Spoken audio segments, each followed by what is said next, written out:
I've been looking at history, and I've been impressed and depressed by the fact that history is really a chronicle of immense atrocities. What we have in history is the fact that when surplus value develops, when there's more than a subsistence economy, you have some portion of the population that will do everything it can to enslave and to expropriate the labor of the rest of the people.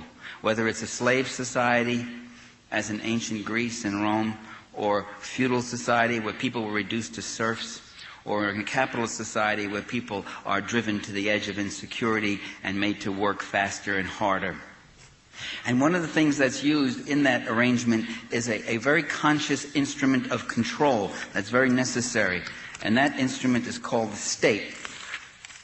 That is, what they do is set up a state, an organization that has as Max Weber, who wasn't a Marxist, as Max Weber called it, an organization that has a monopoly on the legitimate uses of force and violence, on the use of legitimate force and violence.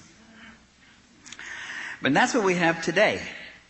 We also have developed in modern times some democratic features, some means of trying to fight back and restrain this arbitrary power. What are we trying to say? That along with government, we also have a thing called the state.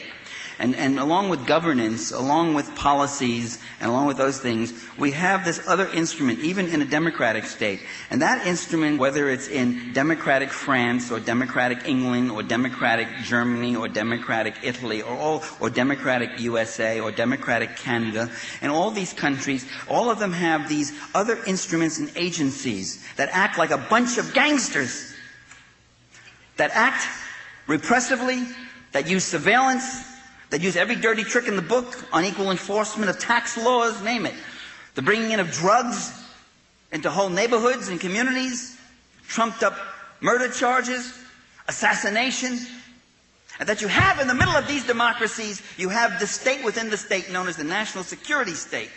And that state is capable of the most unspeakable crimes that you can think of. And those crimes are perpetrated against their own people.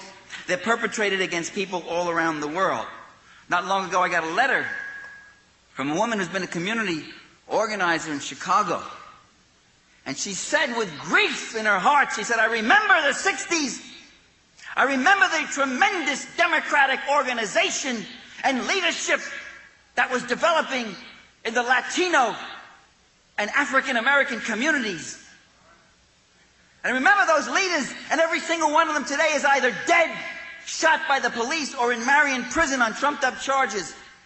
And I remember the demoralization that took place, the shattering of those organizations.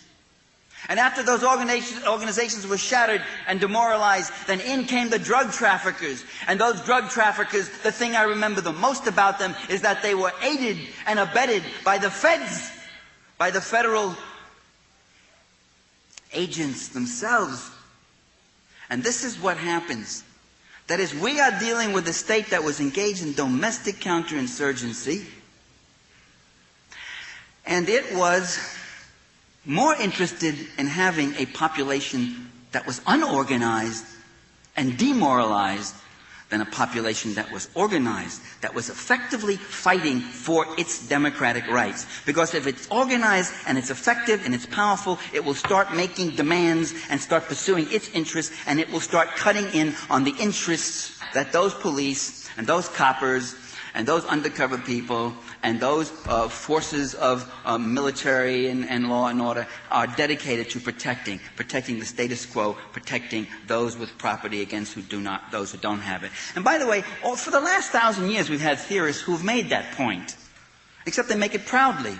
Adam Smith said, as the divisions of property become increasingly unequal, it is more and more necessary to have a state to defend those who have property from those who do not. John Locke, the purpose of the state is to defend those who have property from those who do not. James Harrington, you can go on, James Madison, Alexander Hamilton. The only difference was that when Marx said it, he said to defend those who have property from those whose labor is expropriated by those who accumulate wealth off their labor, who have all the property. He changed it a little bit. And he said it wasn't just haves and have-nots, it was haves taking it from those who produced it and created the haves. And throughout the world, Dominant economic interests today have enlisted the efforts of assassins and torturers. As we talk at this moment, the CIA and other such agencies in this country and other countries have sponsored violence, torture, death squads, drugs in scores of countries, from Zaire to Angola to Mozambique to El Salvador to Guatemala to Indonesia to East Timor, and you go on and on and on, all to Western Europe, to the USA, to Chicago and Detroit and Boston and New York. They have systematically targeted, in many countries, the clergy, the peasant leaders, intellectuals, journalists, student leaders, labor union leaders, workers, and any community activists and such. Tens of thousands have been murdered and assassinated to prevent social change, to destroy any kind of redistributive politics, any kind of government, any kind of social movement that is not willing to reduce its people to economic fodder.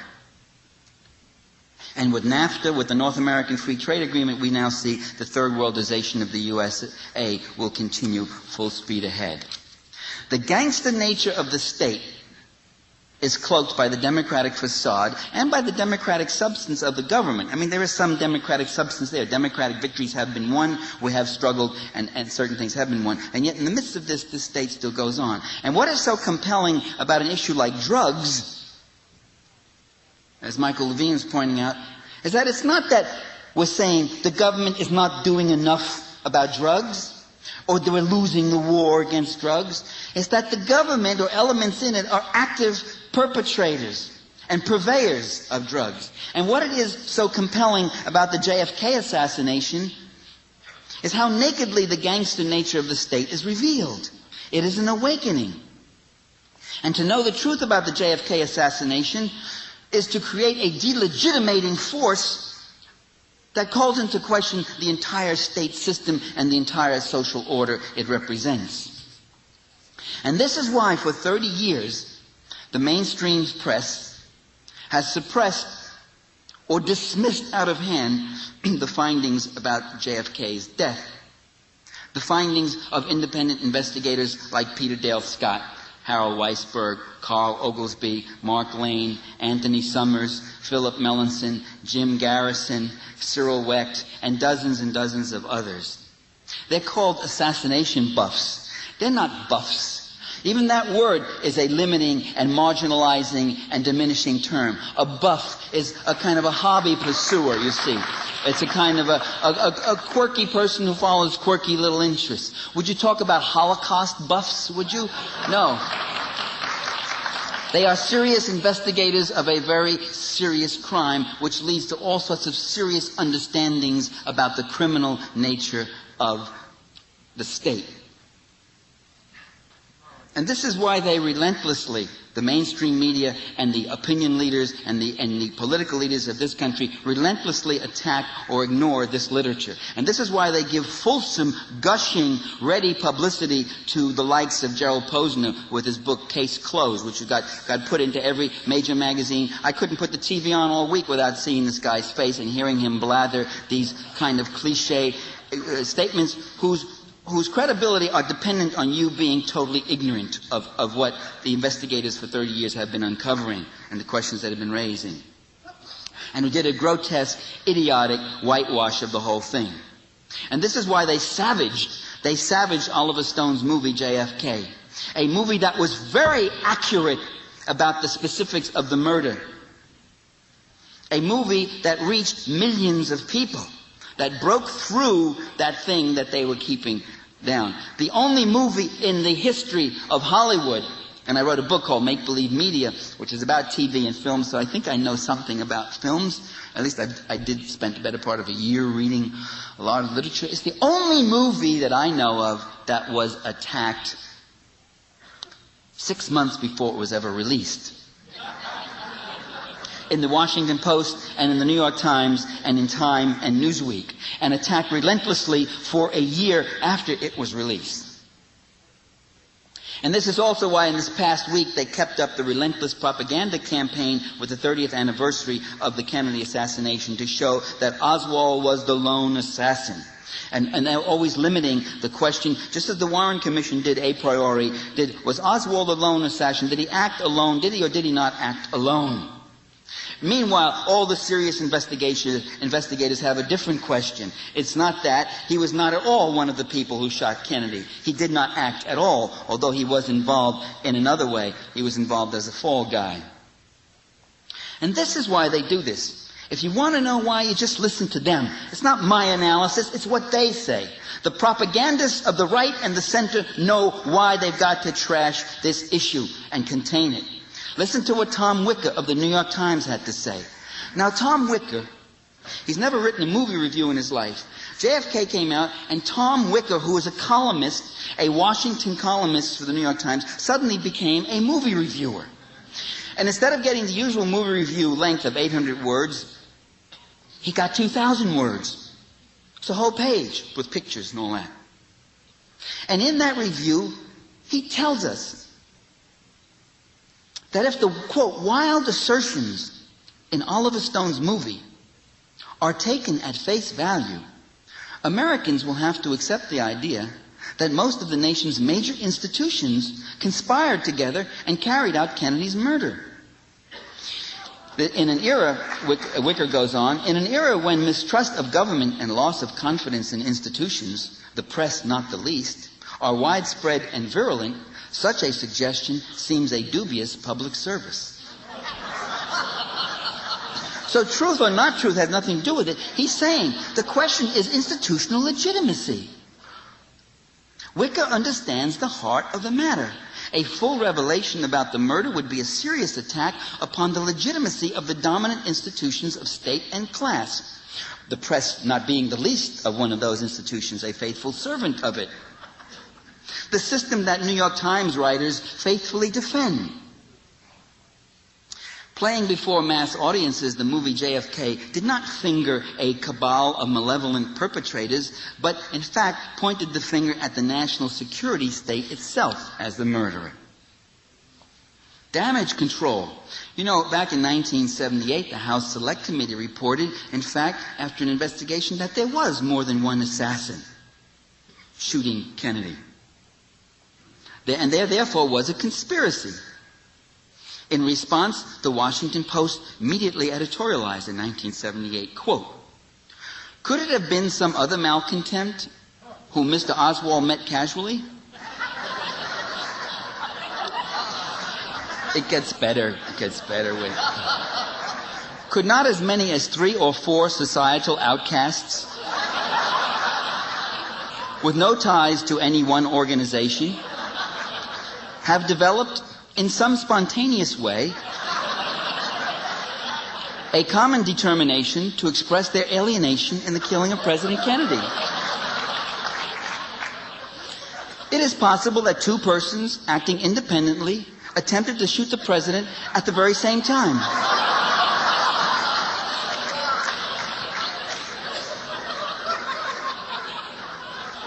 It is possible. It's not at all likely. So sometimes those who deny conspiracies create the most convoluted fantasies of all. David Garrow, who wrote a biography of Martin Luther King, benignly, patronizingly looks at you, at the public mind. And he says that the evidence pointing to a conspiracy to murder Martin Luther King, no. You see what it is? A large majority of the American people do believe in assassination conspiracies. That allows events to have large, mysterious causes instead of small, idiosyncratic ones. I would say the Washington Post had the most mysterious cause of all a few minutes ago. They like that. They like the large causes. You see, but the question of conspiracy, it has to be decided by an investigation of evidence, not by a priori unscientific and patronizing presumptions about the public mind. In any case, the evidence in King's assassination doesn't involve large, mysterious causes, but very immediate actualities. And the investigators, like Peter Dale Scott and Harold Weisberger and Mark Lane, they weren't impelled by some yearnings, you see. They were impelled by questions of evidence, by things that didn't just seem to make sense, by very immediate empirical things which drew them into this more and more. But which these people who never read that evidence don't have to deal with, and so they can fashion all these theories. the independent investigators demolished the Warren Commission. The first and most effective, perhaps, was Howard Weisberg's book, Whitewash, and then the other one by Mark Lane, Rush to Judgment. Right there, terrific, written 25 years ago. Let's focus on a small part of the actual conspiracy. I can't obviously go through it all. It would take ages. Let's start with Oswald. If you watched television this week, you again, for the 78th time, heard that Oswald was a loner and incompetent, not very bright. You heard he was emotionally disturbed. Gerald Posner got on there, turning instant psychiatrist, and he said, Lee Harvey Oswald was a very disturbed young boy. He had a very disturbed childhood, and he was a passive-aggressive. I said, a passive-aggressive? A passive-aggressive assassin? How does that? That explains why he used a rifle which couldn't shoot straight.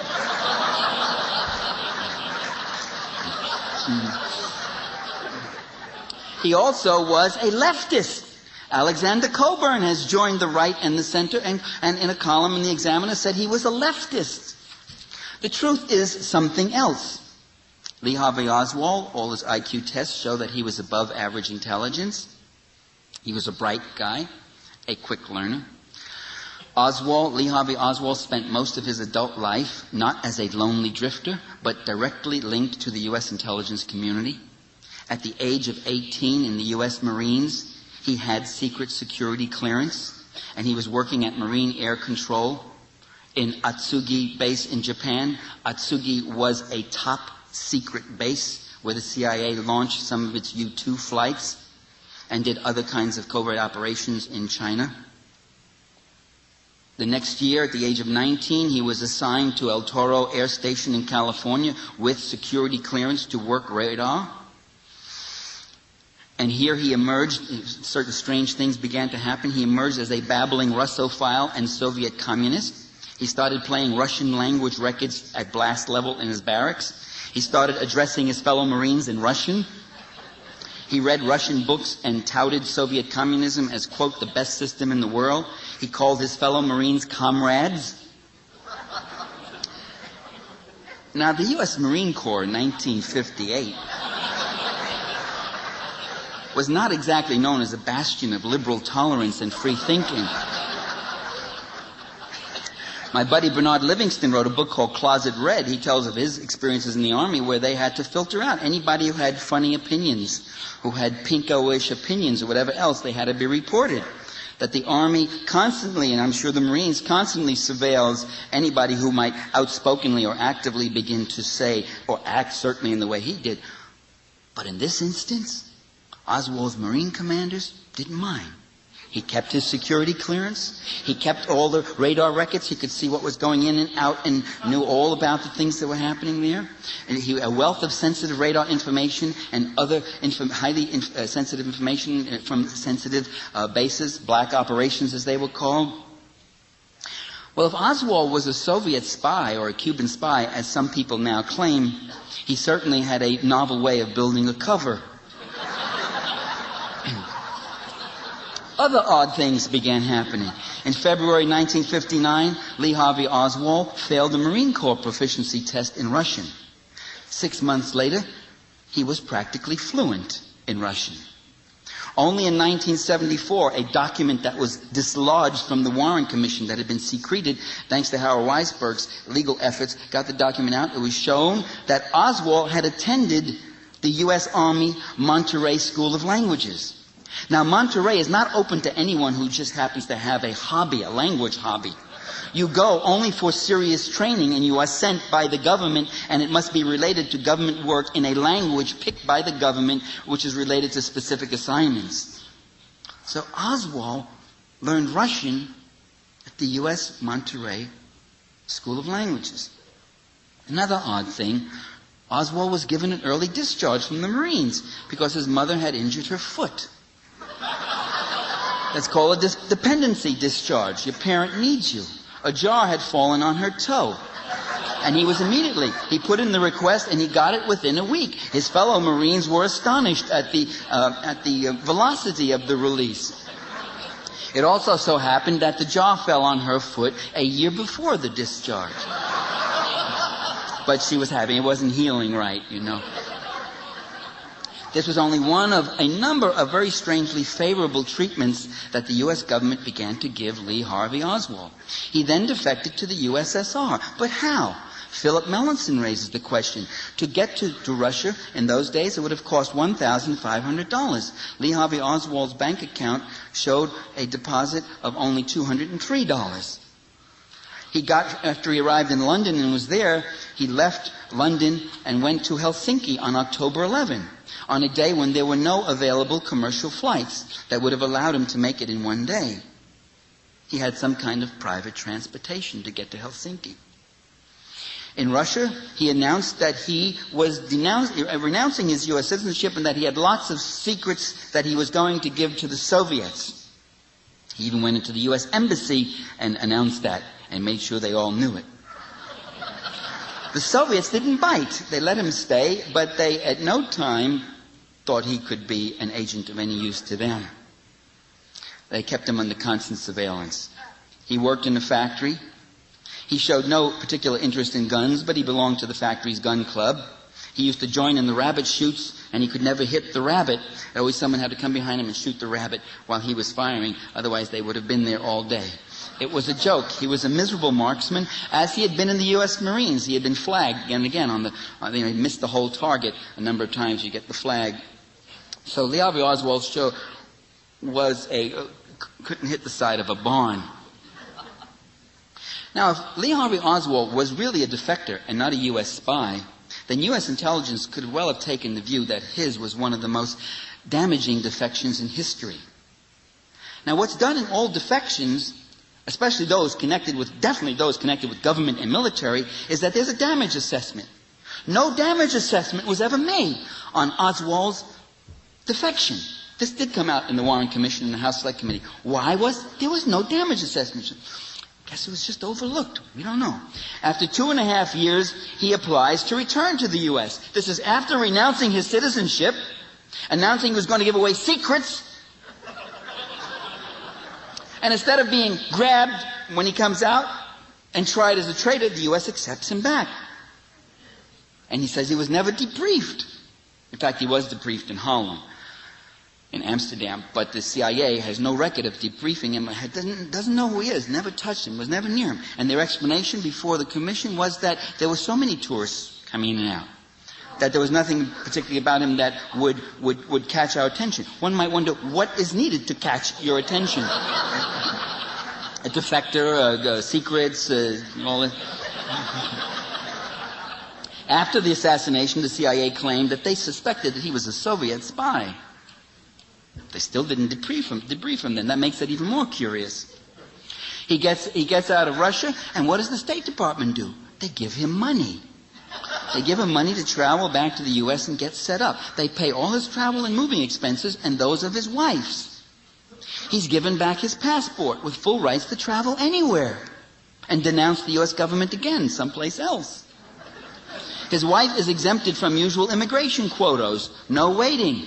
No exclusion for having belonged to the Soviet Komsomol, which was the Communist Youth Organization, which is a violation of U.S. immigration laws. Yet she was allowed in. Once back in Dallas, Lee Harvey Oswald settles in under the wing of one George de Mohrenschildt, a right-wing Russian with CIA ties. And this begins a whole pattern that goes on in Dallas and New Orleans, namely forays out into the public eye as a leftist.